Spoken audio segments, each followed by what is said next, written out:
الكون مش هيتغير غير لما تغيري جوه الأول. جوه مش هيتغير غير بالوعي والإدراك والمعرفة. قضي الأمر الذي فيه تستفتير. والله ما هيتغير شيء غير بالإدراك والوعي والمعرفة. يعني ايه إدراك ووعي معرفة يا كوتش هيثم؟ انت كل شوية تقول لنا الموضوع ده.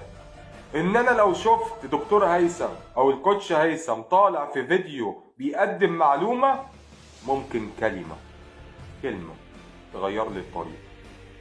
وقد حدثت معي يوما ما، حصلت معايا يوما ما، كلمة سمعتها غيرت لي الطريق.